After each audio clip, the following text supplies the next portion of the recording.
अस्सलाम वालेकुम। Venus sports के साथ आपका मेज़बान शहज़ादा मोइन हाजिर है। और दुनिया भर के अंदर जो सबसे बड़ा टाकरा खेला जाता है वो पाकिस्तान और इंडिया के दरमियान खेला जाता है। और आज एशिया कप में दोनों टीमें मद्दे मुकाबिल होंगी और इस ग्राउंड पे पाकिस्तान आज अपना 7वां मैच इस साल का खेलता हुआ दिखाई देगा। और जहाँ पर अगर हम देखें तो इस मैच में पाकिस्तान टीम को कामयाबी कम नसीब हुई है, लेकिन आज के मैच में पाकिस्तान टीम कोशिश यही होगी कि पाकिस्तान टीम आज के मैच में कामयाबी हासिल करे। पिछला मैच जो पाकिस्तान ने ओमान के खिलाफ खेला, बड़ी शानदार कारकर्दगी रही पाकिस्तान टीम की, जहां पाकिस्तान टीम ने कामयाबी हासिल की 93 रन से। उसके अलावा अगर हम बात करें तो इंडिया की टीम की, जहां पर इंडिया ने भी आउट क्लास यूएई की टीम को किया, जिन्होंने बड़ी ज़बरदस्त कारकर्दगी दिखाई और 5 ओवर्स के अंदर जहां तक उन्होंने स्कोर पूरा किया। उम्मीद करते हैं कि आज के मैच में ये चीज़ें इंडिया की टीम ना दोहराए और पाकिस्तान टीम कामयाबी इस मैच में हासिल करते दिखाई दे। आज क्योंकि प्लानिंग 11 बड़ा इंपॉर्टेंट होगा, टॉस बड़ा इंपॉर्टेंट रोल अदा करेगा मैच के अंदर। और इस वक्त अगर हम देखें तो शायकीन क्रिकेट की बड़ी तादाद है। शहर कायद की अगर सिर्फ हम बात कर लें तो तमाम जगहों पर 3 से 4 जगहें बड़ी ऐसी हैं जहां पर स्क्रीन्स लगाई गई हैं। शायकीन क्रिकेट वहां पर इस मैच को देखने के भरपूर इंतजाम किए गए हैं। उम्मीद करते हैं कि शायकीन क्रिकेट को पाकिस्तानी टीम आज मायूस नहीं करेगी। इस पे बात करेंगे एशिया कप के हवाले से। और आज बड़ा दोनों टीमों के लिए इंपॉर्टेंट है इस मैच में कामयाबी हासिल करना। और बात करने के लिए हमारे साथ स्टूडियो पर मौजूद है नौरिश खान, हमारे साथ यहाँ पर मौजूद हैं, स्पोर्ट्स एनालिस्ट है। उसके साथ आरिफ वहीद खान साहब हमारे साथ स्पोर्ट्स एनालिस्ट है मौजूद हैं। आज क्योंकि बड़ा टाकरा है और इस टाकरे के लिए बड़े एहतमाम भी किए जाते हैं घरों के अंदर। फैमिलीज इस मैच को काफ़ी इंजॉय भी करते हैं। सबसे पहले तो हम फैमिलीज़ के हवाले से ज़रूर नौरिश से बात करूँगा। और नौरिश है, थोड़ी सी अपनी फैमिलीज़ के बारे में हमें बताएं कि किस किस्म की एक्साइटेड होती है घर के अंदर मैचेस के हवाले से। पाकिस्तान इंडिया का जो मैच होता है ना, वो सिर्फ एक मैच नहीं होता, एक फेस्टिवल होता है। एटलीस्ट हमारी फैमिली में तो जब, क्योंकि ज़ाहिर बात है आउट ऑफ कंट्री मैच हो रहा है और है, तो हम लोग अपने घर को लिटरली एक मिनी स्टेडियम बना देते हैं। हमारे लिटरली स्पीकर्स पे हम लोग का मैच लगा हुआ होता है टीवी पे, और स्पीकर्स में हम लोगों ने जो है ना गाने सेव किए हुए होते हैं पाकिस्तान के। जैसे कोई छक्का चौका पड़ता है वो वही पाकिस्तान का गाना होता है, लग जाता है सॉन्ग्स नेशनल, और एक पूरा जैसे ऐसे लगता है स्टेडियम का माहौल है। तो उस पर फिर लाइव कमेंट्री ज़ाहिर बात है चल रही होती है, हमारी भी एनालिसिस चल रहे होते हैं कि अब क्या हो रहा है, अब क्या हो रहा है। लेकिन आई थिंक बहुत अच्छी बात है। मुझे तो पर्सनली नींद नहीं आती एक रात पहले पाकिस्तान इंडिया से। मैं पूरी रात जागती रहती हूँ एक्साइटमेंट के ज़रिए, और बस फिर वो ख्वाब में ऐसा लगता है, ख्वाब आता है कि पाकिस्तान जीत गया, इस तरह का मतलब अच्छे एंटिसिपेशन होती है पाकिस्तान इंडिया मैच की। तो it is more than just a match बस। लेकिन साथ साथ मैं ये भी कहूँगी, खुशी तब होती है जब अपनी टीम फाइट करती है। जीतना हारना जाहिर बात है, एक टीम जीतेगी एक टीम हारेगी, लेकिन फाइट मेरा ख्याल है सबसे ज़्यादा इंपॉर्टेंट है। चलो, फाइट इंपॉर्टेंट है और हार जीत किसी के भी हिस्से में आए, फाइटिंग पाकिस्तानी शायकीन समझते हैं कि अगर इंडिया से बेशक आप हार रहे हो लेकिन फाइटिंग करते आते हुए दिखाई दो। लेकिन हार आज नहीं हारना है पाकिस्तानी टीम को, और पाकिस्तान टीम को आज फतह हासिल करनी है इस मैच के अंदर। और इम्पॉर्टेंट रोल रहेगा पाकिस्तान के किस बैटर्स का, किस बॉलर्स का, ये ज़रूर हम आरिफ वहीद खान साहब से पूछेंगे। आरिफ साहब, है कुछ बैटर्स हमारे अच्छे परफॉर्म नहीं कर रहे हैं, स्पिनर्स कुछ अच्छा परफॉर्म करते दिखाई दे रहे हैं, वीक हमारे पास है, फास्ट बॉलिंग भी उस किस्म की नज़र नहीं आ रही है, किस टीम में गैर रुकनी स्क्वाड के साथ आज जाना चाहिए? बहुत शुक्रिया शहजादा मोइन साहब। जिस तरह नूरिश ने कहा कि एक फेस्टिवल मैच है आज का पाकिस्तान और इंडिया का, और बहुत ज़्यादा पैशनेट होता है, ज़्यादा इसके अंदर एग्रेशन भी बहुत ज़्यादा आता है। ये क्योंकि ये पाकिस्तान इंडिया का मैच सिर्फ दो टीमों के दरमियान मैच नहीं होता, ये दो कौमों के दरमियान भी एक मैच होता है। तो यकीनन एक बहुत बड़ा मैच होगा। और पाकिस्तान की बैटिंग की जो कारकर्दगी आप देख रहे हैं, तो मैं समझता हूँ कि अभी तक जितने भी मैच जो एशिया कप के मैचेस हैं, मैं समझता हूँ कि आज से शुरू होगा पाकिस्तान इंडिया के मैच से। इससे पहले पाकिस्तान ने जितने भी मैच खेले हैं वो सारे वो बहुत ज़्यादा टॉस का भी किरदार रहा, फिर वहाँ की कंडीशन का भी किरदार रहा। अगर आपको जान के हैरत होगी कि 11 मैच जो अब तक हो चुके हैं वहाँ पर 11 के 11 मैच जो है सिर्फ उन्हीं टीमों ने जीते हैं जिन्होंने टॉस जीता है। तो इसका टॉस के अंदर इतना ज़्यादा किरदार, फिर 7 जो मैच जो आप ट्रायंगल सीरीज में खेले वहाँ पर, तो सातों के सातों मैच भी उन्होंने जीते जिन्होंने टॉस जीता, और टॉस जीतने के बाद बैटिंग की। तो इसका मतलब है कि जब आपने वहाँ पर टॉस जीत लिया तो उसके मैच है कि वो मैच जो है ऑटो पे चला गया, आपने टॉस जीता, बैटिंग की और मैच जीत गए। तो अभी ये कंडीशन जब भी आएगी इस किस्म की सूरत हाल, जब कल आज जो पाकिस्तान इंडिया के साथ जो मैच खेलना पड़ेगा, तो इसके अंदर सारे, चूँकि ये एक ज़्यादा जो इस वक्त सबसे ज़्यादा बैलेंस टीमें दोनों यूँ इसलिए नज़र आ रही हैं कि दोनों टीमों में यंगस्टर बहुत ज़्यादा हैं। उस वक्त दोनों टीमें थोड़ी सी बैलेंस नज़र आ रही हैं। जो टीम प्रेशर को हैंडल करेगी आज के मैच के अंदर, जो यंगस्टर हमारे प्रेशर को हैंडल कर लेंगे तो वो ज़्यादा परफॉर्म करके यकीनन वो मैच जीत सकते हैं सर। अच्छा आरिफ साहब, क्योंकि बैटर्स की आप बात भी कर रहे हैं और प्रेशर हैंडल करने की बात भी कर रहे हैं, हमारे पास अगर ओपनर्स देखें तो उस किस्म की कारकर्दगी नहीं दिखा पा रहे हैं। बड़ा प्रेशर होगा यहाँ पर पाकिस्तानी ओपनर्स पे भी, और अब मैं इंडिया के खिलाफ खेलने में बुमराह का सामना करना पड़ेगा हमारे ओपनर्स को एक दफ़ा फिर। तो यहाँ क्योंकि परफॉर्म भी आपके दोनों ओपनर्स से नहीं हो रहा है, तो बुमराह बहुत अहम रोल अदा कर सकते हैं इंडिया की जानिब से। देखिए हमारे जो ओपनर्स हैं, साइम अयूब हो गए या फरहान हो गए, इन्होंने तो अब तक इंडिया को खेला ही नहीं सही तरह, और अब तक वो जिस किस्म की बॉलिंग को फेस करते आ रहे थे, अब इन्होंने बुमराह को फेस करना है, अर्शदीप सिंह को फेस करना है, इन्होंने कुलदीप यादव को फेस करना है, तो इसके अंदर आपको स्ट्रेटजी बिल्कुल अलग हो जाएगी। और अगर देखें तो हमारे के पिछले पूरा साल देखें या आखिर के 10 मैच देखें या आखिर के 8 मैच देखें तो हमारे स्पिनर जो ओपनर्स हैं उनका फेलियर परसेंटेज बहुत ज़्यादा है। फेलियर जो इनके देखें कि उसके आप देखें कि कल का मैच में जो पाकिस्तान ओमान का मैच हुआ तो 88 पे 1 आउट था, उसके बाद 112 120 पे 5 आउट हो गए। और मज़े की बात यह है कि आप सारे मैच में आप चले आएँ कि आपका पहली विकेट कब गिरी है और 5 विकेट कब गिरी है, मतलब 20-20 30-30 रन के फ़र्क से हमारी पहली और 5वीं विकेट गिर गई है। तो इसका मतलब है कि हमारा जो है नीचे का जो मिडिल ऑर्डर होता है वो बिल्कुल फ्लॉप जा रहा है। चले मिडिल ऑर्डर फ्लॉप जा रहा है, और मिडिल ऑर्डर फ्लॉप पे हमने काफ़ी एक बैटर्स के लिए आवाज़ उठाई है। नौरिश आपसे यही ज़रूर पूछूंगा, हमारे पास मिडिल ऑर्डर में डगआउट पे बैठे हैं हुसैन तलत है, हम मौका नहीं दे रहे हैं, लेकिन कप्तान शायद एतमाद नहीं कर रहे हैं, मैनेजमेंट कोच एतमाद नहीं कर रहे हैं कि हुसैन तलत को मौका दिया जाए। लेकिन आप समझते हैं इंडिया के खिलाफ जो आज मैच खेला जा रहा है, हुसैन तलत को अगर मौका देते हैं तो वो रोल अदा कर सकते हैं, क्योंकि जिस तरह आरवी साहब भी कह रहे हैं कि हमारे पास जो भी बैटर हैं वो 20-25 रन के लगभग करते दिखाई दे रहे हैं। स्ट्राइक रेट पे हम बहुत ज़्यादा बातें करते हैं कि जिस बैटर्स का स्ट्राइक रेट अच्छा होना चाहिए मॉडर्न क्रिकेट के लिहाज से, लेकिन अब तक तो फेलियर नज़र आ रहे तमाम बैटर्स। देखिए मेरा नहीं ख्याल कि आज हुसैन तलत को मौका देना चाहिए। उसका रीज़न ये कि मौका देने के जो चांसेस थे ना वो आज का मैच तो बिल्कुल भी नहीं है, इंडिया के अगेंस्ट है। आपकी ऑलरेडी जो कॉम्बिनेशन सेट हुई है, आई थिंक आपको उसके साथ जाना चाहिए। एक चेंज मैं करना चाहूँगी। कहाँ होनी चाहिए? मुझे लगता है कि अगर वैसे तो बहुत मुश्किल है डिसीजन, लेकिन अगर चेंजेस करनी है तो हारिस रऊफ को ब्रिंग इन करना चाहिए फ़हीम अशरफ की जगह। आई नो काफ़ी लोग मुझसे यहाँ पे डिसएग्री करेंगे, फ़हीम अशरफ क्यों? उसका रीज़न ये है कि देखें, एक तो स्पिन डिपेंडेंट है दुबई की जो पिच है, दूसरा ये हमारे पास नवाज़ ऑलरेडी एंकर कर रहे हैं और हमें हारिस को इंक्लूड करना होगा आज के मैच में, क्योंकि एक्सपीरियंस का डिपार्टमेंट हमारी टीम का इतने अच्छे से टिक ऑफ नहीं है। हमारे पास फ़हीम अशरफ की जगह हारिस रऊफ हैं जो एक्स्ट्रा पेसर के तौर पे आ सकते हैं, और शाहीन अफरीदी को रेस्ट कराने का तो सवाल ही पैदा नहीं होता, और आप अबरार सुफियान में से किसी को भी नहीं बिठा सकते। तो अगर मेरे बस में होता तो मैं हारिस रऊफ को इंक्लूड करती फ़हीम अशरफ की जगह, तो ये एक चेंज मैं करती। दूसरा बात ये है कि हम लोग को ना, जैसे अभी आरिफ साहब ने कहा ना कि प्रेशर किस तरह हैंडल करते हैं वो बहुत मैटर करता है, और हुसैन तलत को मेरा नहीं ख्याल कि आज खिलाना चाहिए। ये जो चेंजेस करने थे ये पहले करने चाहिए थे। अब प्रेशर हैंडल की बात हो रही है तो हमारे पास तो जो हम देखते हैं कि ओपनर्स हैं वो प्रेशर, अगर बुमराह के पहली दफ़ा, क्योंकि बहुत कम फेसेस आज़िर भाई ने कहा है कि कम फेसेस करते दिखाई दिए यहाँ पर बुमराह को, और क्योंकि प्रेशर इन दोनों बैटर्स पे भी होगा। फिर वन डाउन पोजीशन पे हम देखते हैं कि पिछले मैच में जिस तरह मोहम्मद हारिस को मौका दिया गया, फ़कत नीचे आए, लेकिन आप समझती हो कि यहाँ पर हमारे ओपनर्स को अपना रोल अदा करना होगा। माजी में अगर हम देखें तो जिस तरह बाबर रिजवान हैंडल करते थे, बेशक वो इनफरादी कारकर्दगी दिखाते थे, लेकिन स्टे ज़रूर इंडिया के खिलाफ हमने देखा कि वो करते दिखाई दिए थे। फिर बाद में आने वाले बैटर्स उस किस्म की कारकर्दगी नहीं दिखाते सकते थे जिसकी बिना पर हम देखा लंबे स्कोर कर पाते, लेकिन यहाँ रोल स्टे करने का भी बहुत ज़रूरी है। आप स्ट्राइक रेट पर अगर जाएंगे तो शायद विकटें आपको खोनी पड़े, लेकिन अगर आपने स्टे कर लिया इस विकेट के ऊपर तो शायद थोड़ा सा आसान हो जाए पाकिस्तान के लिए। देखिए आपने स्ट्राइक रेट की बात की ना, तो 2025 के एज ऑफ 2025 जो स्टैट्स हैं ना वो हमें ये बताते हैं कि स्पिन के अगेंस्ट ना पाकिस्तान का ये है कि स्ट्राइक रेट थोड़ा डिप होता है, लेकिन स्टेबिलिटी पाकिस्तान बैटिंग लाइनअप को मिल रही है। हाउएवर पेस अटैक के अगेंस्ट जो हमारे पाकिस्तानी बैटर्स हैं वो अर्ली विकेट्स तो लूज़ कर जाते हैं, लेकिन स्ट्राइक रेट स्काई रॉकेट करता है। तो मतलब कहीं ना कहीं कुछ ना कुछ कॉम्प्रोमाइज़ हो रहा है। मेरे नज़दीक जो अभी आरिफ साहब भी कह रहे थे कि विकेट्स गिर रही हैं, लेकिन मुझे एक पॉजिटिव जो हमारी बैटिंग में नज़र आ रहा है वो ये कि किसी भी पॉइंट पे स्कोर रुक नहीं रहा। अगर हम ओमान के अगेंस्ट मैच हुआ उसमें हम देखें ट्राई सीरीज़ में फाइनल में ऑल्दो हमारी बैटिंग उस हिसाब से स्टेप अप नहीं कर पाई, ओमान के अगेंस्ट भी स्कोर हम बहुत बड़ा नहीं कर पाए, जो कि मेरे अपने तहफ़्फ़ुज़ात हैं उसको लेके। लेकिन किसी भी पॉइंट पे मुझे ऐसा फील नहीं हुआ कि स्कोर हमारा बिल्कुल रुक गया, या जो पहले होता था, जो याद होगा लोगों को 120 और 120 पे हुआ था, उसमें हमने गो के पहले बैटिंग नहीं की थी, लेकिन जो हमने चेस किया था उसमें भी बिल्कुल रुक गया था एक, और काफ़ी ऐसा हो चुका है पाकिस्तान के मैचेस में कि स्कोर रुक जाता था, जो कि अभी स्टेगनेंट स्कोर नज़र नहीं आ रहा।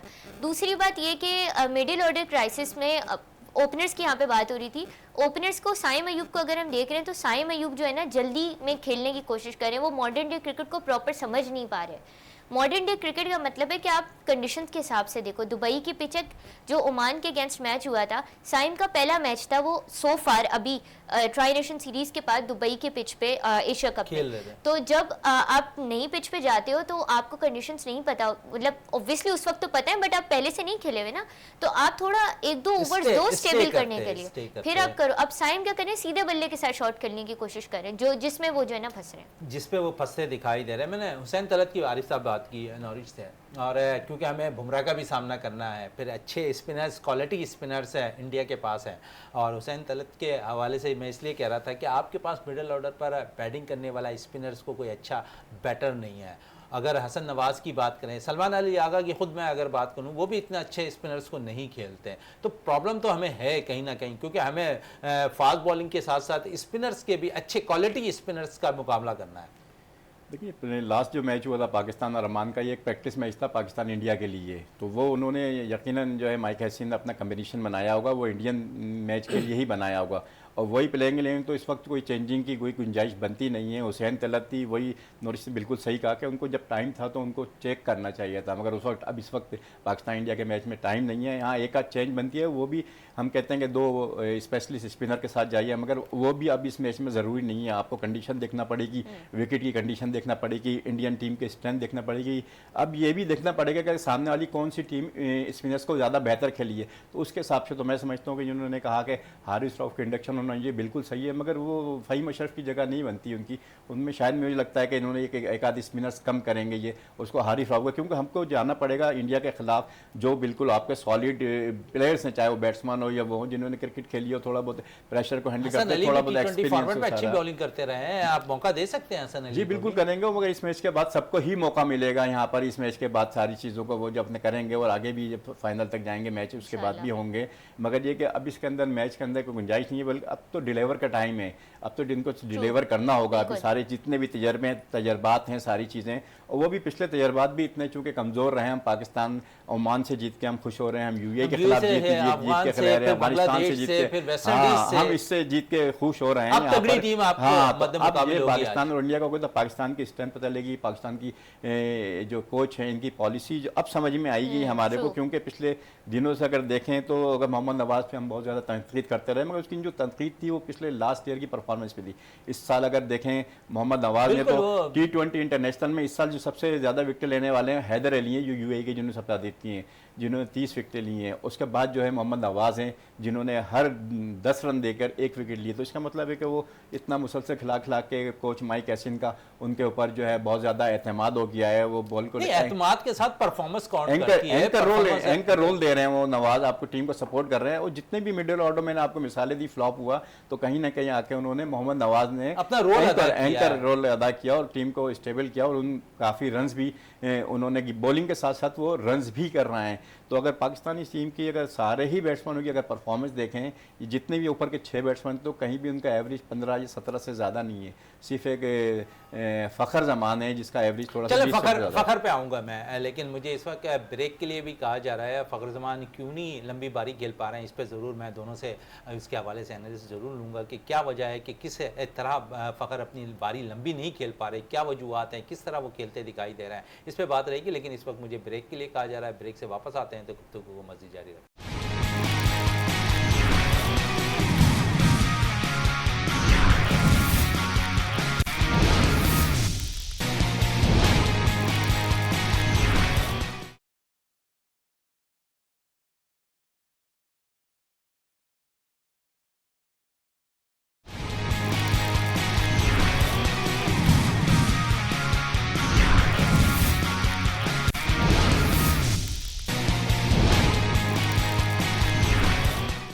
Welcome back. और जिस तरह हम बात कर रहे थे वक्फे से कबल फ़खर ज़मान के हवाले से है और उम्मीद करते हैं कि फ़खर ज़मान आज अपना रोल अदा करें, वन मैन शो का किरदार अदा करें। माजी में पाकिस्तान को कई फतवाहात है फ़खर ज़मान ने तनो-तनहा जिताया है, पाकिस्तान को फ़तह के झंडे गाड़े हैं। उम्मीद करते हैं आज इंडिया के खिलाफ मैच में वो भरपूर फॉर्म में भी दिखाई देंगे। आरिफ साहब, फ़खर के हवाले से अगर थोड़ी सी बात करें, कहाँ पर वो अपनी टेक्निक्स पे गलतियाँ कर रहे हैं? कोच वहाँ बैठे हुए हैं, काफ़ी मैचेस हो गए हैं फ़खर के हवाले से। अगर हम एक लास्ट देखें, वेस्ट इंडीज़ के खिलाफ 77 रन की बारी वो खेले हैं, लेकिन उसके बावजूद कोई अपना रिदम वापस लाने में नाकाम नज़र आ रहे हैं। जी बिल्कुल, ये कोई भी बैट्समैन जो है ना प्रॉपर तरीके से, जिस तरह फ़खर ज़मान है जिसके बारे में मशहूर हैं, और फ़खर ज़मान वो बैट्समैन हैं जो इनको की रोल आज के मैच के अंदर अदा करना होगा। सीनियर प्लेयर्स वो ऐसे हैं कि जब भी उनकी फ़खर ज़मान जब इंडिविजुअली परफॉर्म करते हैं तो मैच को बिल्कुल वो एक तरफ कर देते हैं, तो उनकी परफॉर्मेंस जो है बहुत ज़्यादा काउंट होगी। और यही वजह है कि माइक हसन की जो हमें पिछले दिनों हम बात करते रहे कि बहुत ज़्यादा उन्होंने ऑलराउंडर्स की भरमार है ये वो सारा, तो बाद में हमने जब एनालिसिस किया तो उनको पता चला कि उनकी जो प्लानिंग नज़र आ रही है, उनकी प्लानिंग यही थी कि पाकिस्तानी जो बैट्समैन है ऊपर, वो कोई भी ऐसा रिलायबल बैट्समैन, अब उनकी समझ में कि पाकिस्तान की जो उन्होंने स्किल देखी, पाकिस्तान की स्ट्रेंथ देखी, तो उसमें कोई भी उनको ऐसा रिलायबल बैट्समैन नहीं आया जो 60-70 रन मुसलसल करते रहिए। इनके फेलियर के चांसेस बहुत ज़्यादा होते हैं फिर इन चीज़ लगे, अगर 10 इनिंग्स में खेली, अगर 2 में कर दिए, तो इस तरह ही तकरीबन सबका एवरेज चल रहा है। तो यही मेरे ख्याल में प्लानिंग थी उनकी, जो उन्होंने ऑलराउंडर के भरमान की, कि उन्होंने कहा कि किसी एक खिलाड़ी से 60 रन नहीं करवा सकते, कोई भी एक खिलाड़ी 60-70 रन नहीं करता, तो उन्होंने फिर ऑलराउंडर ज़्यादा किए। उन्होंने कहा 20-20 रन के हम 3 जो है ऑलराउंडर डाल देंगे ताकि 20-20 रन एक सपोर्टिंग रोल ले। अगर आप देखें पाकिस्तान की कामयाबी में कोई भी एक बहुत ज़्यादा किसी का किरदार सामने नहीं आया, ओपनर का रोल तो होना चाहिए ना सर जी। ओपनर अभी तक वो परफॉर्म नजर नहीं आए आप तीनों, क्योंकि मैं ओपनर ही फ़खर को भी तस्लीम करता हूँ, साहबजादा फरहान भी, साइम भी, और तीनों का रोल ऐसा नजर नहीं आ रहा है। देखिए बिल्कुल ओपनर्स का रोल नज़र नहीं आ रहा है यहाँ पर। साहबजादा फरहान की बात कर रहे हैं, कल फ़खर की बात कर रहे हैं, मगर चूंकि हमारी टीम का कम्बिनेशन ही सेट नहीं है। हम 7वें नंबर पर जब मोहम्मद हारिस को खिला रहे थे तो हम कह रहे थे कि यार मोहम्मद हारिस भी ऊपर ले आए, मगर जब ऊपर ले आए तो पता चला कि वो तो सारा कॉम्बिनेशन डिसबैलेंस हो रहा है। आपने फ़खर को नीचे कर दिया। फ़खर जैसा बैट्समैन अगर ओमान के खिलाफ सिर्फ 16 गेंदे खेल रहा है वहाँ पर, तो इसका मतलब है कि ये जो शफलिंग हुई है इसके अंदर प्रॉब्लम्स हुई है फ़खर को भी, और उसी की वजह से फिर वो साहबजादा फरहान की कारकर्दगी भी असर पड़ रहा है। और जिस तरह साइम की कारकर्दगी रही है, जिस तरह फेलियर रहा है, उसकी वजह से कि साहबजादा फरहान भी जो है उसकी कारकर्दगी में बस, और आप देखें कल के मैच में उन्होंने बॉल टू बॉल इनिंग्स खेली, तो ये भी एक प्लानिंग थी वहाँ पर सारी कि ये, और ये शुरू के जो पावर प्ले के हमारे 6 ओवर हैं, ये इंडिया के मैच के अंदर बहुत ज़्यादा इंपॉर्टेंट होंगे। और हमारी ये बदकिस्मती है कि हमारे जो ओपनर्स का जो फेलियर चल रहा है मुसलसल, ये बहुत ज़्यादा नुकसानदेह होगा। ये तो नीचे वाले आके, चूँकि जिसमें ऑलराउंडर्स भी हैं और मोहम्मद नवाज़ भी हैं, नीचे वाले आके कम से कम रन्स को वो स्ट्रेंथन कर रहे हैं। तो मैं समझता हूँ कि आपके मैच के अंदर किसी को भी, और ये ऐसा मौका है वहाँ पर किसी के लिए भी, जितने भी स्टार्स हैं यहाँ पर हमारे यंगस्टर हैं, चाहे वो साइम अयूब हों, हसन नवाज़ हों, ये हो सकता है कि साइम अयूब भी कल जाके स्टार बन जाए। उनकी परफॉर्मेंस, इंडिया का मैच तो ऐसा होता है कोई भी किसी की भी इंडिविजुअल परफॉर्मेंस होती है तो उसको सुपर स्टार बना देती है। हो सकता है कल हसन नवाज़ जो है कल स्टार बन के उभर के आएँ, और साहबजादा फरहान स्टार बन के उभर के आएँ इंडिया के मैच के अंदर, तो ये बहुत अच्छा मौका है। चलिए, बहुत अच्छा मौका है। नर्च, मोहम्मद हारिस से काफ़ी तनकीद उन पे होती रही, और हमने देखा कि 2 मैचेस से उन्हें ऊपर खिलाया गया और फिर उन्होंने अपना रोल अदा कर दिया, और ओमान के ख़िलाफ़ उनकी कारकर्दगी अच्छी रही, और जहाँ पर वो 66 रन की बारी भी खेलते दिखाई दिए। तो हारिस से कितना इंपॉर्टेंट रोल अदा कर सकते हैं आज के मैच में? देखिए, मैं तो हमेशा से हारिस की सपोर्ट में थी। मुझे काफ़ी लोग इस चीज़ पे डिसएग्री भी करते थे, क्रिटिसाइज़ भी करते हैं कि हारिस को क्यों लिया है टीम में। कल के मैच में वो ओमान के मैच में देख लिया होगा कि क्यों लिया है। अब शायद यहाँ पे लोग कहेंगे मिनो टीम है, उससे क्या होता है, लेकिन इम्पैक्ट मैटर करता है ना। उस वक्त टीम परफॉर्म मुश्किल लग रहा है। और देखिए इसमें ना काफ़ी चीज़ें हैं। सबसे इंपॉर्टेंट बात ये है कि हम लोग यहाँ बात करते हैं हारिस नहीं चल रहा, हारिस नहीं चल रहे। इनफैक्ट इसी शो पे बात हो रही थी कि हारिस को इतने मैचेस दिए गए, नहीं परफॉर्म कर पाए। इतने मैचेस दिए, लेकिन कुछ नंबर 6, जैसे अभी आरिफ साहब बात कर रहे थे, नंबर 6 नंबर 7 पे खिलाएगा। उनका असल नंबर ही जो है ना, जिस नंबर बैटिंग करने आते हैं, नंबर 3 है, तो उस पे उनको खिलाना चाहिए। अब नंबर 3 पे उनको कुछ मैचेस खिलाए हैं तो रिजल्ट कल बैलेंस आउट हो रहा है ना। पाकिस्तानी जो मैनेजमेंट जिस तरह उन्होंने रखा हुआ है, साहबजादा फरहान है, साइम है, फिर फ़खर वन डाउन पोजीशन पर आते हैं, तो मैनेजमेंट ने भी कुछ सोच के ही रखे हुए थे, इससे कबल भी है। लेकिन यहाँ पर अगर Mohammad Haris one down position पर आते हैं तो फिर फ़खर के लिए थोड़े से मसाइल होते दिखाई दे रहे हैं। मेरा ख्याल है कि फ़खर को मैं अगर आपको थोड़े से स्ट्राइक रेट बताऊं, फ़खर का जो स्ट्राइक रेट रहा है ना, नंबर 4 पे 156 रहा है, और नंबर 3 पे जब उन्होंने बैट किया तो 125 तक तक का उनका स्ट्राइक रेट गया है। तो अब नंबर्स को they tell the entire story. I think Fakhar को अभी नंबर 4 पे ही आना चाहिए और हारिस को नंबर 3 पे ही आपको बैट कराना चाहिए। अब ये बेवकूफ़ी होगी कि अब अगर आप हारिस का नंबर चेंज करो फिर वो परफॉर्म ना करे तो आप उन्हें क्रिटिसाइज़ करो, तो ये आई थिंक अनफेयर है। हारिस, देखिए यही बात होती है जब हम अपनी यंगस्टर्स को बैक करते हैं ना, फेलियर्स के बावजूद उन्हें मौका देते हैं ना, और उनको कहते हैं कि even if you fail I still trust you, तो वो जाके फिर परफॉर्म करते हैं। अब ये तो उनको मिस्टर गूगल ऐसे ही नहीं कहा जाता, किसी कोई रीज़न की वजह से कहा जाता है ही कैन जज the conditions well, he can जज द पिच वेल। अब जो उन्होंने ओमान के खिलाफ परफॉर्मेंस दी, गो के हम यहाँ पे थोड़ा सा इस बात को ले सकते हैं कि ओमान के बॉलर्स ने अच्छी बॉलिंग नहीं कराई थी, but still he you know took a good look at his surroundings. उन्होंने कंडीशंस को जज किया, कोई भी अननेसेसरी शॉट नहीं मारा एक्सेप्ट फॉर द वन जिस पे वो आउट हुए। लेकिन जिस तरह की बारी वो पिछले मैचेस में खेलते रहे, इसी अंदाज में आकर उन्होंने इनिंग का आगाज़ भी अपना उसी अंदाज में किया। लेकिन बेटर ये है कि कंटिन्यू नहीं उसको किया, जो कि मुझे अच्छी चीज़ लगी कि हारिस जब आते थे ना, मैंने पहले भी शोज़ पे यही बात की थी कि मुझे ऐसा लगता था कि हारिस की बैटिंग देख के ना, मुझे मोहम्मद रिजवान जब नए नए आए थे ना इंटरनेशनल क्रिकेट में, तो वो जिस तरह बैटिंग करते थे कि वो बहुत जज्बाती अंदाज में एग्रेसिवली बैट करते थे और हर बॉल को छक्के के लिए मारने की कोशिश करते थे, तो उस अंदाज की बैटिंग मुझे हारिस की नज़र आती थी। बट अब थोड़ी थोड़ी स्टेबिलिटी नज़र आ रही है। मैं ऑनेस्टली आज के मैच में ना मुझे नहीं परवाह कि वो सेंचुरी करे या 50 बनाए। आपको याद होगा ओमान के खिलाफ फ़हीम अशरफ ने 3 बॉलों पे 8 रन बनाए थे, लेकिन वो 8 रन की वजह से स्कोर ऊपर गया ना, मतलब 150 प्लस आपका स्कोर चला गया। तो मेरे लिए ना अगर हारिस 20 या 30 रन भी करता है ना, लेकिन वो इम्पैक्टफुल है ना, और एक ऐसी सेंचुरी टीम के लिए वो इम्पोर्टेंट है। आरिफ साहब, क्योंकि इंडिया के खिलाफ हम खेल रहे हैं और हमें अच्छे स्पिनर्स का भी सामना करना पड़ा है और मिडिल ऑर्डर हमारे पास उस किस्म का शो नहीं कर रहा है, तो प्रॉब्लम्स के लिए अगर हम देखेंगे तो क्या हल नज़र आ रहा है कि किस तरह माइक हैसन ने बैटर्स को बताया होगा कि इन स्पिनर्स के खिलाफ अच्छा खेलना है, बुमराह के खिलाफ इस किस्म के शॉट्स खेलना है? देखिए, सबसे पहले तो अपनी ये है कि शॉट सिलेक्शन जो है इनको सही करना पड़ेगी। अब जो ओमान के ख़िलाफ़ इनकी शॉट सिलेक्शन थी वो कुछ और थी। मोहम्मद हारिस ने अगर रन्स किए ओमान के ख़िलाफ़ तो वो बॉलर्स कुछ और थे। अगर मोहम्मद हारिस की अगर कल इनिंग्स का अगर जायज़ा भी लिए तो उन्होंने अगर 66 रन बनाए तो 66% उनके शॉट जो है ऑन साइड पे थे। तो ये जो जब ये बड़ी टीमें आएंगी तो ये तो सब उन्होंने रीड कर लिया होगा, उन्होंने क्या कल किस तरीके उन्होंने इसके लिए उन्होंने इसको मोहम्मद हारिस को कहाँ पर किस तरीके से आउट करना है, ये अमान वाले सारे उस तरीके से रीड नहीं कर पाए या दूसरी स्पेस टीम में ये फ़र्क था सारा। और मोहम्मद हारिस की जहाँ तक बात है तो उसकी टाई जो है साहबजादा फरहान के साथ है। साहबजादा फरहान जिस तरह डोमेस्टिक के अंदर परफॉर्म करते हुए आए मगर यहाँ पर आके उस तरह परफॉर्म नहीं कर रहे, तो साहबजादा फरहान तो ऐसा नहीं लगता कि शायद आज के मैच में फ़खर जमान से ओपन करा लें और साहबजादा फरहान को ड्रॉप कर लें? देखिए, बीच में ये भी था कि साहबजादा फरहान को शायद ड्रॉप कर लें, मगर साहबजादा फरहान को ये रिस्क ले नहीं सकते यहाँ पर। साहबजादा फरहान हो सकता है कि वो आज ही के मैच के अंदर वो चूँकि जिस तरह उनकी परफॉर्म है, और अगर ये देखें मैनेजमेंट को भी सोचना चाहिए कि एक खिलाड़ी इतनी परफॉर्म करता हुआ आ रहा था वहाँ पर डोमेस्टिक के अंदर और बेतहाशा आउटस्टैंडिंग परफॉर्म थी, तो यहाँ हो सकता है कि वो जो कोच ने जो उनको प्लान दिया उसके अंदर वो बन गए हों। जिस तरह कल बड़ी तनकीद हो रही है कि मोहम्मद हारिस ने वो साहबजादा फरहान ने 24 गेंदों पे 24 रन बनाए बॉल टू बॉल, मगर ये पता नहीं हो सकता है कि ये आपके अंदर की कोच की प्लानिंग हो, कंडीशन हो, चूंकि सामने से साइम भी आउट हो गए थे, वो दूसरी तरफ से हारिस रन कर रहे थे, तो उनको ये प्लान दिया होगा बॉल टू बॉल खेलो, और वो उसी बॉल टू बॉल खेलने की वजह से पाकिस्तान 88 तक चला गया था। एक पार्टनरशिप जो है बिल्ड करना जो है इंडिया के खिलाफ जो है ये बहुत ज़रूरी है। आपको बिल्कुल सेंसेबल क्रिकेट खेलना पड़ेगी। जिस तरीके से आप क्रिकेट खेलने आए, बॉल सिलेक्शन होगी कि आपको कहां पर किसको जाके हिट करना है, आपके बाद देखें कि किस बॉलर को टारगेट करना है। आप टारगेट की जो बात कर रहे हैं ना आप, यहाँ पर हम देखेंगे कि मिडिल ऑर्डर पर अगर हम बैटिंग में, क्योंकि विकटें अगर गिरती हैं तो सलमान किस किस्म का रोल अदा कर सकते हैं, हसन नवाज किस तरह, मोहम्मद नवाज किस तरह रोल अदा कर सकते हैं, और इनपुट है जिस तरह भी कहा 3 पे 8 रन करने में कामयाब रहे फ़हीम अशरफ है, तो फ़हीम अशरफ का भी रोल बड़ा इंपॉर्टेंट होगा पाकिस्तान के लिए अगर पाकिस्तान टीम पहले बैटिंग करती है। देखिए, फ़हीम अशरफ को तो रोल ही इसको ज़्यादातर जो डिफाइन किया उनको बैटिंग ऑलराउंडर के तौर पे लेके आ रहा है, और पाकिस्तान की अगर बैटिंग डेप्थ देखें तो 8 नंबर तक पाकिस्तान को बैटिंग डेप्थ नज़र आती है।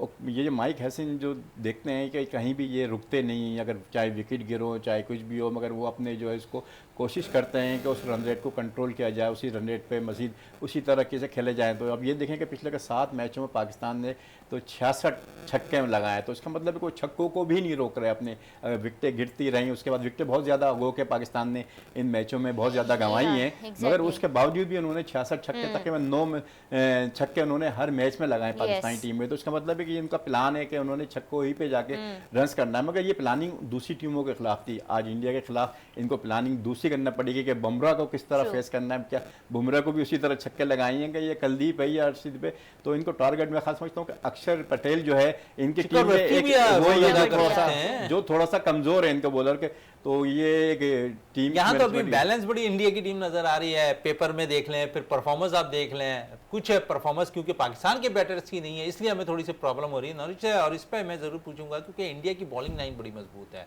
तो कौन सा अहम बॉलर जो है आज रोल अदा कर सकता है इंडिया की जानिब से, और जिन्हें संभल कर पाकिस्तानी बैटर्स को खेलना है इंडिया की तरफ से कौन सा बॉलर? मेरा ख्याल है कि इंडिया की, तो मैं ऑनेस्टली यूए के खिलाफ मैच देख रही थी तो मुझे यही हो रहा था कि बंदा बुमराह से बचता है तो चक्रवर्ती है, चक्रवर्ती से बचेगा कुलदीप, कुलदीप के बाद अक्सर रेडी होते हैं। यूए की टीम थी लेकिन पाकिस्तान थोड़े से मुख्तलिफ टीम है। सेक ऑफ सेइंग बता रही हूँ, I think Bumrah again India की तरफ से रोल प्ले करेगा, लेकिन क्योंकि बुमराह इंजरी से वापस आए हैं तो थोड़ा सा मुझे लग रहा है स्लाइटली ये फैक्टर आ सकता है। और अब ये पाकिस्तानी बैटर्स के ऊपर है कि वो कितना इंटेलिजेंटली इस वीक पॉइंट को देखते हैं। वीक पॉइंट तो नहीं कहूँगी, लेकिन कहीं ना कहीं ऐसा होगा कि उस इंजरी से, क्योंकि वो रिसेंटली वापस आए हैं, तो कोई कहीं ना कहीं ये फैक्टर जरूर आएगा। बुमराह बॉल करेंगे, अटैक करते दिखाई देंगे, दोनों ओपनर्स हमारे नाकाम नजर आ रहे हैं। माइक हसन ने बहुत कुछ सिखाया होगा अपने बैटर्स को कि किस तरह बुमराह को खेलना है।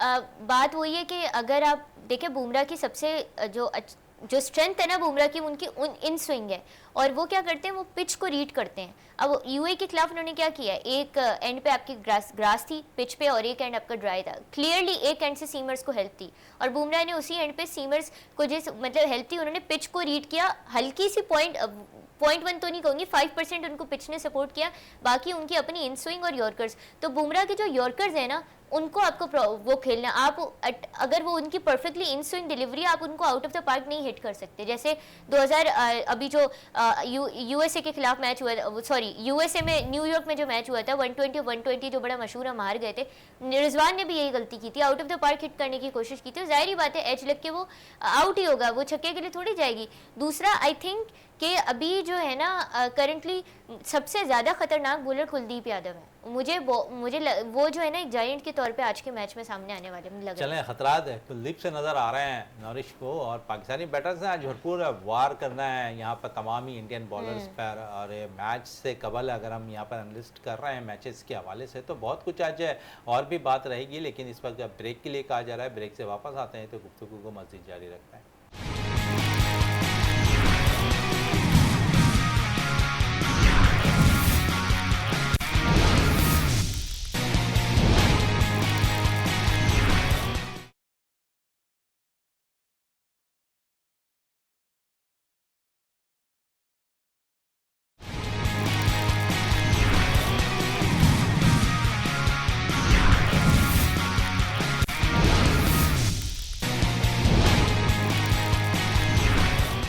Welcome back. और जिस तरह वक्फे से कबल हम बात कर रहे थे पाकिस्तान और इंडिया के मैच के हवाले से, बड़ा टकरा आज खेला जा रहा है, तो अब हमें स्टूडियो पे ज्वाइन कर लिया है Pakistani international wicket keeper batter है जावेद कदीर ने। जावेद कदीर हमारे साथ इस वक्त स्टूडियो पे मौजूद है। जावेद साहब, सबसे पहले तो थैंक्स आपका।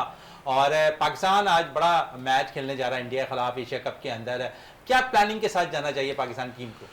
बिस्मिल्लाहिर्रहमानिर्रहीम, अस्सलाम वालेकुम। और इंशाअल्लाह मुझे बड़ी उम्मीद है आज पाकिस्तान जीतेगा।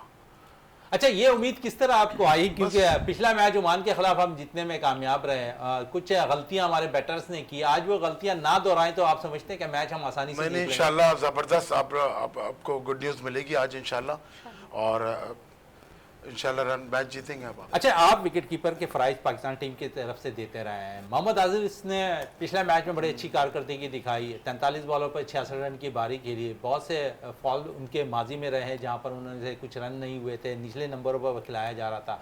विकेट कीपर बैटर को ऊपर नंबरों पर खिलाया जाए तो सूदमंद साबित होता है, जिस तरह मोहम्मद आरिस को जब उन्होंने अपने कैरियर का आगाज़ किया तो ओपनर और वन डाउन पोजीशन पे खेलते रहे, लेकिन पाकिस्तान टीम में हमने देखा 7वें और 6ठे नंबर पर उन्हें बैटिंग कराई गई। अब उन्हें दोबारा हम देख रहे हैं कि नंबर 3 पोजीशन पर मौका दिया जा रहा है, तो एतमाद बहाल होता है ऐसे में बैटर्स का? जाहिर सी बात है, जब अपना सर्कल यूज होता है, अपना 2 बाहर होते हैं, हम कीपर हैं, हमें ज़्यादा बॉल नज़र आती है, हम 50 ओवर भी करते हैं, 20 ओवर भी कीपिंग करते हैं, हमारी आई बैट्समैन से अच्छी हमारी आई बनती है। नई बॉल जब हम यूज़ करेंगे, दायरा भी यूज़ करते हैं, कामरान अकमल ओपन आता है, एडम गिलक्रिस्ट ओपनर आता है, धोनी आप देख लें, जाहिर सी बात है उसने ओपन 50 किए उसने बिल्कुल। अच्छा, जो स्कोर यहाँ पर उसने किया है हारिस ने, और विकेट कीपर का इम्पोर्टेंट रोल होता है। इंडिया के खिलाफ हम मैच खेलते हैं और क्योंकि जहाँ पर शायकीन क्रिकेट एक्साइटेड होते हैं, वहाँ पर हम देखते हैं कि पाकिस्तानी प्लेयर्स भी बहुत ज़्यादा तनाव का शिकार नज़र आते हैं, तो कुछ उलझन होती है यहाँ नहीं, पर? बस यही होते हैं जो बड़े प्लेयरों की निशानी है। शाहिद आफरीदी, दुनिया आपको पता है, वो कभी उसने प्रेशर ही नहीं लिया। वो देखें, आप ऐसे खेलना चाहिए अपना, नॉर्मली आप प्रोफेशनल हो, इंडिया हो, जो भी टीम हो, ऑस्ट्रेलिया हो, आपने खेलना चाहिए बड़े दिल से। चले बड़े दिल से। आरिफ साहब, विकेट कीपर बैटर का रोल, जिस तरह हम हारिस पे बहुत बातें कर रहे थे, बड़ा इंपॉर्टेंट होता है, क्योंकि आज सबसे ज़्यादा मैं समझता हूँ कि विकेट कीपर की रहती है। और इंडिया के खिलाफ अगर हारिस खेलते हैं आज के मैच में, तो परफॉर्मेंस के लिहाज से विकेट कीपर पे आप क्या कहेंगे? कि जावेद भाई भी यहाँ पर बैठे हैं। देखें, जावेद कदीर साहब भी एक बहुत बड़े अच्छे विकेट कीपर रहे हैं पाकिस्तान के, तो यकीनन जो विकेट कीपर की जो परफॉर्मेंस होती है वो सबसे ज़्यादा क्लोज होता है विकेट को। बॉलर्स को भी अच्छी तरह रीड कर रहा होता है, बैटिंग को भी अच्छी तरह रीड कर रहा होता है, विकेट को भी अच्छी तरह रीड कर रहा होता है। तो उसकी परफॉर्मेंस जो है, और चूँकि नई गेंद पे खेलना होता है, जो ओपनर नई गेंद पे खेलता है वो नई गेंद पे ही खेल सकता है, क्योंकि ये जो शॉर्ट फॉर्मेट की क्रिकेट ऐसी है कि जिसके अंदर आपने जो है सर्कल को यूज़ करना है। सर्कल को वही यूज़ कर सकता है जो नई गेंद को अच्छा यूज़ कर सकता है, और नई गेंद को अच्छा यूज़ जो है as a wicket keeper batsman ज़्यादातर आपने इन्होंने मिसालें दी, तो वो बहुत अच्छा सर्कल को यूज़ करते हैं और नई गेंद को ज़्यादा अच्छा यूज़ करते हुए विकेट कीपर ज़्यादा नज़र आते हैं हमें। अच्छा नौरिश, परेशानी पाकिस्तानी कौन सा बॉलर आज इंडियन बैटर्स को दे सकता है? मुझे अबरार अहमद से बहुत उम्मीद है, क्योंकि स्पिनर्स पे ही हमारी टीम को जो है, पहले भी अभी जितने भी ट्राई सीरीज़ फाइनल जीता है वो भी स्पिनर्स की उसकी वजह से, और अभी ओमान के खिलाफ भी स्पिनर्स ने ही रोल प्ले किया। तो मुझे तो ऑनेस्टली अबरार अहमद से बहुत उम्मीद है। बस बात वही है कि वो अपनी प्रेशर बहुत ज़्यादा ना ले, और यही बात है कि खुल के खेलें, और दूसरा यही कि कंडीशंस को जज करें, पिच को रीड करके बॉल कराएं। जब आपको स्लोअर वन करानी है तो वहाँ आप जो है वो स्पिन नहीं कराओ, मतलब स्लोअर वन आपको करानी है, आप स्लोअर वन कराओ उस वक्त। तो इस तरह से अडेप्ट करने की ज़रूरत है सिचुएशंस को, जैसे अबरार करने। मेरे नज़दीक तो अबरार बेस्ट है। अरे भाई, क्योंकि हमने देखा सुफियान को बॉल करते हुए पिछले मैच में, थोड़ा सा वो फास्ट बॉल भी करते नजर आए, जिस पे उन्हें विकटें भी मिली हैं। तो आप समझते हैं रोल अदा सुफियान भी कर सकते हैं आज? देखो, वो तो एक कोच का प्लान होता है कि वहाँ पर वो विकेट के हिसाब से, मगर ये कि विकेट ही को रीड करना चाहिए। हर जगह की विकेट की जो कंडीशंस होती है वो अलग होती है, तो बेहतर यही है कि विकेट को अच्छी तरह रीड कर रहे हो, कंडीशंस के हिसाब से हर जगह अलग अलग बॉलिंग करना पड़ेगी। और ये इंडिया के ख़िलाफ़ जो मैच आज जो हो रहा है, इसके अंदर यकीन सीनियर्स को ज़्यादा अहम किया जाता है, जिसके अंदर आप फ़खर जमान हैं, ख़ुद सलमान अली आ गए हैं, जो उनको बहुत ज़्यादा फ्रंट पे आके लीड करना पड़ेगा सीनियर्स के साथ साथ आज के मैच के लिए। यहाँ पर जितने भी हमारे जो सीनियर्स खिलाड़ी हैं उनको ये मैच अपने ऊपर लेना पड़ेगा, और उसके बाद जो है फिर वो जूनियर्स जो है एक आपके लिए सपोर्टिंग रोल अदा करेंगे आप यहाँ पर इस में।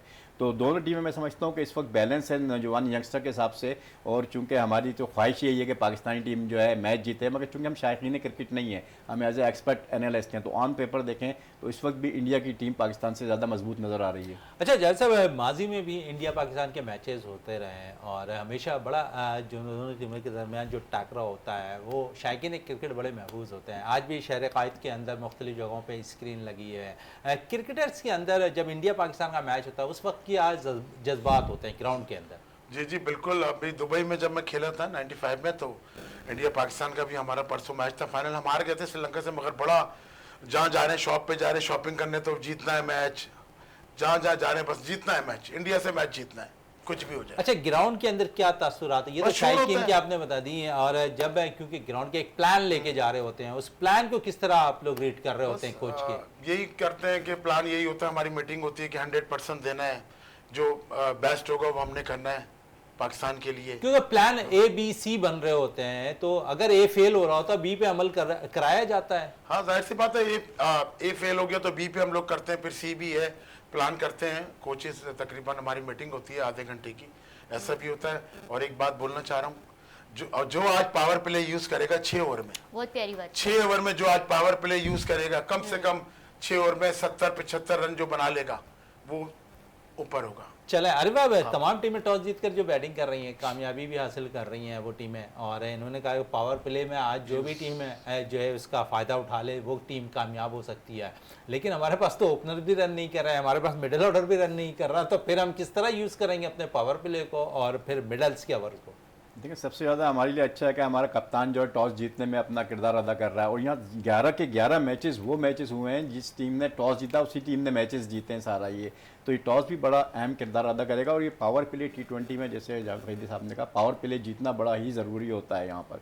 तो इस पावर प्ले को किस तरीके से हम अच्छा यूज़ करते हैं, क्योंकि हमने पिछले अगर सारे मैचेस देखेंगे हमने पहली विकेट बहुत जल्दी गंवाई है, दूसरी विकेट हमने पार्टनरशिप लगाई है, उसके बाद तीसरी चौथी पांचवी विकेट हमने एकदम से गंवा दी है। ये बहुत सिमिलर हुआ, अगर आप 5-6 मैच अगर उठा के देखो आपको सब में सिमिलरिटी नज़र आती है।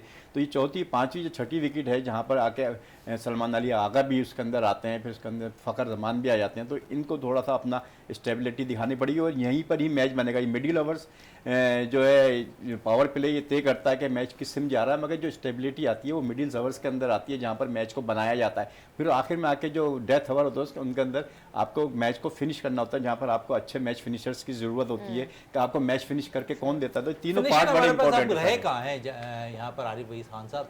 देखिए ये हमारी थोड़ी सी खुशकिस्मती है कि मोहम्मद नवाज इस पर सबसे ज़्यादा तनकीद की जा रही, तो वो मैचों को अच्छा फिनिश करते हुए नज़र आ रहे हैं, और उन्हीं की बैटिंग की वजह से हमने कई मैच जो है जीते भी हैं वहाँ पर। तो ये चूँकि हमारे मिडिल जो बैट्समैन है मिडिल ऑर्डर के वो इतने ज़्यादा परफॉर्म करते हुए नज़र आ रहे हैं, मगर वो इस वक्त तक जो सारे मैचेस थे वो इतनी अच्छी बॉलिंग पे नहीं थे, इतने हाई नहीं। तो आज का मैच पता चलेगा कि पाकिस्तान की जो है स्ट्रेंथ जो है, पाकिस्तान की इनकी प्लानिंग माइक हैसन की कहाँ तक कामयाब है, आज के मैच के बाद पता चलेगा। चलें आज के बाद कितना एग्री करती हूँ मोहम्मद नवाज मैच फिनिशर है? अग्री बहुत 100% आई एग्री विद हिम, क्योंकि नवाज़ वाकई उन्होंने वो रोल प्ले किया है। और अगर तो आज ये लोग फ़हीम अशरफ को रेस्ट करा के हारिस को सब्स्टिट्यूट करते हैं तो फिर तो नवाज़ के ऊपर वैसे भी रिस्पॉन्सिबिलिटी आती है। तो नवाज़ एक ऐसे बंदे हैं जिन पर हम रिलाई कर सकते हैं कि वो मैच फिनिशर का रोल, मैच विनर तो जो बाबर ने कहा था उनको कि तू मेरा मैच विनर है, नवाज़ को कहा था उन्होंने, तो मैच विनर इसीलिए कहा जाता है क्योंकि बस नवाज़ का देखिए नवाज़ के साथ भी यही है ना कि उन्होंने मैचेस काफ़ी सारे खेले ना, उन्हें एक्सपोजर आया है। तो अब अगर कप्तान उनको इस वजह से बिठा देते हैं और आउटसाइड नॉइस को सुन के बिठा देते नवाज़ को कि उनकी परफॉर्मेंस वैसी नहीं है, तो फिर वही हाल होता है जो फिर जो है मतलब अब ये हमें उनकी परफॉर्मेंस नहीं देखने को मिलती है। नवाज को बैक किया प्लान आज के मैच के लिए प्लान तैयार हुआ होगा, पाकिस्तानी बिल्कुल। मैनेजमेंट ने किया होगा बैठकर, तो इस प्लान से कितना फ़ायदा हम हासिल कर सकते हैं? क्योंकि इस वक्त हम देखें तो हमें परेशानियां ओपनर से लेकर मिडिल ऑर्डर तक आ रही है, तो इस प्लान पे हमें अमल करना होगा कोचेस की हिदायत पर। और अगर प्लान ए फेल होता है, प्लान बी पे हम जिस तरह जावेद साहब से बात कर रहे थे कि प्लान बी पे भी अमल कर सकते हैं, तो बिल्कुल आज इस चीज़ को अपने जहनों में रखना पड़ेगा हमें। बिल्कुल अच्छी बात की आपने, ऐसे ही करना चाहिए। और बात यह है कि प्लान ए तो हमारे पास होता ही होता है, लेकिन बात हमें मसला तब आता है जब कंडीशंस हमारे मुताबिक नहीं जाती जिसको देख के हमने प्लान बनाया होता है, तो फिर हम बिल्कुल एक घबरा जाते हैं। तो इसके लिए हमें प्लान बी को भी उतना ही सॉलिड रखना है जितना प्लान ए है। जब इंडिया के अगेंस्ट मैच होता है ना, तो काफ़ी चीज़ें होती हैं जो अननोन होती हैं, ठीक है, आपको नहीं पता अभी तक, हमें ये अभी पता हो कि क्या अभी पिच का अभी तक अंदाज़ा नहीं हुआ कि कैसी है आज की पिच, बट पिच को देख के कंडीशंस के हिसाब से उसको अडेप्ट करना होगा। और जैसे अभी थोड़ी देर पहले हम बात कर रहे थे आरिफ साहब से कि अगर तो पेसर्स की ज़रूरत है तो फिर आप जो है वो हारिस को इंक्लूड करें और नवाज़ की जगह इंक्लूड करें, और अगर स्पिन विकेट है तो आप नवाज़ को खिलाएं और फ़हीम की जगह हारिस को जो है वो करें। एक बात बोलना मैं चाह रहा हूँ कि उसको नवाज को तो ड्रॉप नहीं करना है, रन बना रहा है। हसन नवाज की ये बात, अच्छा हसन नवाज की बात कर रहे हैं। अच्छा नवाज जो लेफ्ट हैंड बैट्समैन है, हमारा बॉलर भी है, मैं चाह रहा हूँ कि अगर ओपनर जल्दी कोई आउट हो जाए ना तो आप उसको सर्कल में भेज दें। सर इससे पहले भी ये तजुर्बा इंडिया के खिलाफ हमने मोहम्मद नवाज को भेज कर किया। चलो रिस्क तो लेना है ना, चांस तो लेंगे तो फिर जब भी तो ऊपर जाएंगे, क्या हो गया एकदम। अच्छा जावेद साहब आप भी क्योंकि इस वक्त अगर हम देखें तो मोइन खान अकेडमी में ट्रेनिंग भी करा रहे हैं, ग्रास रूट लेवल से अपने बच्चों को भी वहाँ पर तरबियत दे रहे हैं, क्या कहेंगे, कुछ बच्चे नज़र आ रहे हैं आपको ऐसे ग्रोथ करते हुए? हाँ माशाल्लाह, जाहिर सी बात है, मोइन खान साहब का खुद बेटा है आजम है, और अपकमिंग बच्चे आ रहे हैं, बहुत सारे बच्चे हैं ज़बरदस्त। पाकिस्तानी विमेंस टीम की कप्तान फातिमा सना को भी आप कराते रहे हैं? जी जी, वो मेरे साथ से 12 साल की उम्र से मेरे साथ थी और उसने बड़ी मेहनत की है और अब आज कप्तान है पाकिस्तान की। चलें कप्तान, लेकिन विमेंस टीम की अगर थोड़ी बात करूं तो अब आईसीसी के लिए भी जनूबी अफ्रीकन टीम जो है हम देखते हैं कि पाकिस्तान से मैच खेलने के लिए पहुंच चुकी है, क्या कहोगे विमेंस टीम के हवाले से, क्या कहना है तुम्हारा? वुमेन टीम का फ्यूचर बहुत ब्राइट है। उसका रीज़न ये है कि जब हमारे पास, और इसका क्रेडिट डेफिनेटली पीसीबी को जाता है जिस तरह से उन्होंने इनिशिएटिव्स लिए हैं, डोमेस्टिक पे काम किया है। बस एक विमेन पीएसएल अगर हो जाए तो वो एक लास्ट बॉक्स जो है वो टिक हो जाएगा। हमने देखा नेशनल वेमेन T20 हुआ, नेशनल वेमेन ODI टूर्नामेंट्स हुए, उससे ना नया रॉ टैलेंट सामने आया। पे लाहौर कलंदर्स ने अभी रिसेंटली प्लेयर डेवलपमेंट कह रही हूँ, उन्होंने टैलेंट हट किया था डिफरेंट सिटीज़ में जाके, और उसमें सबसे अच्छी बात ये थी कि जितना मेंस क्रिकेट को तवज्जो दी जा रही है तकरीबन उतनी ही वेमेन क्रिकेट को तवज्जो दी जा रही है। और आई जस्ट थिंक कि थोड़ा सा भी और ज़रूरत है चलें इसमें, खिलाड़ी को लेकिन सेंटर फ्यूचर ब्राइट कॉन्टैक्ट है। भी विमेंस को मिलते जा रहे हैं, खुशाइन चीज़ जी। है। आज मैच जो हो रहा है उसमें मैं ज़रूर तीनों की राय लेना चाहूँगा। सबसे पहले जी जावेद साहब कुछ बात बोलना चाहता हूँ, देखिए चांस तो लेना पड़ेगा आपको। कोई भी चीज़ आप करते हैं आपने रिस्क तो लेना है। एक भेज दें, लेफ्ट हैंड में बॉलर को प्रॉब्लम होती है, अगर राइट हैंड खेल रहे हैं कोई एक आउट हो गया तो आप लेफ्ट हैंड को भेजेंगे तो बॉलर की लाइन खराब होगी ऑटोमेटिक। चलें ये हो गया। आज क्या परसेंटेज देंगे पाकिस्तान इंडिया के मैच में? मैंने तो आपको बोल दिया 100 में से 75। 75 जावेद पाकिस्तान? कदीर कह रहे हैं। आरिफ वहीद खान साहब ये मैच मैंने पहले भी कहा कि बहुत थोड़ा सा बैलेंस है, मगर अगर 50% अगर थोड़ा सा किसी को एज मिलेगा तो वो इंडियन टीम को मिलेगा। यानी 60-40 आप कह रहे जी, हैं जी, इंडियन बिल्कुल। टीम को। जी। हाँ, nourish. 60-40 Indian 60 60 India 60 and Indian 40 60। Pakistan. और यहाँ On पर paper ही बात तकरीबन है। राय हाँ। ऐसी आ रही है सिवाय जावेद साहब के जिन्होंने कहा कि 75% वो उम्मीद है कि पाकिस्तान आज के मैच में कामयाबी इंशाअल्लाह। हासिल करे। उम्मीद करता है कि पाकिस्तान आज के मैच में ज़रूर कामयाबी हासिल करेगा। और साथ साथ जावेद कदीर साहब आपका बहुत बहुत शुक्रिया, आरिफ वहीद खान साहब आपका शुक्रिया, नौशान आपका बहुत बहुत शुक्रिया। प्रोग्राम का अख्ताम करते हैं इस दुआ के साथ कि पाकिस्तान में खेल और खिलाड़ी तरक्की करते रहें और पाकिस्तान का सब जिलाली परचम दुनिया भर में रोशन रहे। इसी के साथ अपने मेज़बान शहजादा मन की इजाज़त दें। पाकिस्तान जिंदाबाद।